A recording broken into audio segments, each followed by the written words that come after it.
Hello, everyone.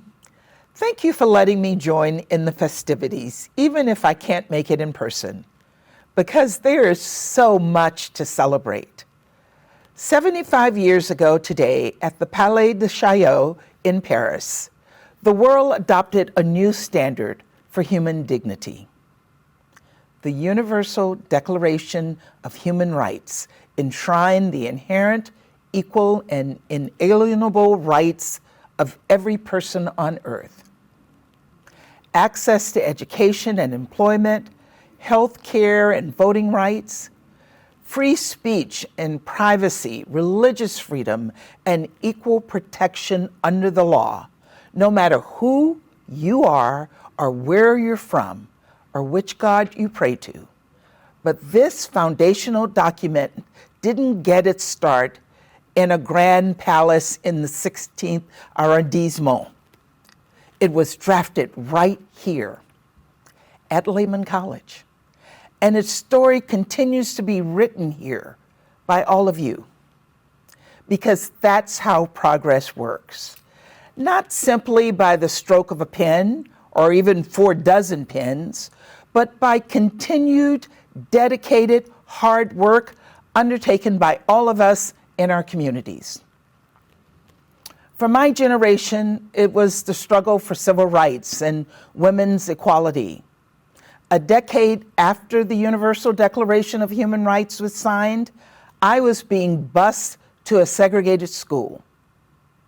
We have made real progress since then, but obviously this work is far from done. For your generation, the fight for equal justice and dignity continues.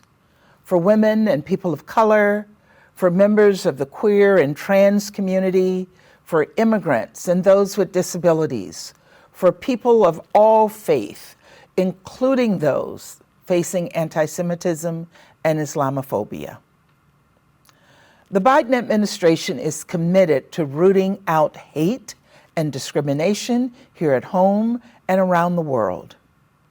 In Iran, where women and girls have been met with harsh crackdowns as they bravely fight for their fundamental freedoms.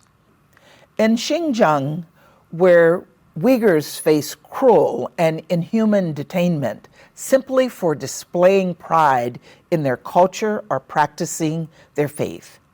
In North Korea, where the regime has dedicated considerable resources to developing its unlawful weapons program and repressed human rights to stifle public objection. These are issues I have raised time and time again at the UN Security Council, a body charged with maintaining international peace and security. Because peace and security, without the protection of human rights, isn't really peace and security at all. I'm grateful for your urgency, your advocacy, and your willingness to confront hard truths wherever they are, because that is how we ensure that this document is a living, breathing one. 75 years ago, Eleanor Roosevelt, who chaired the committee that drafted the UDHR, asked the question, quote, "Where do universal human rights begin?" Unquote.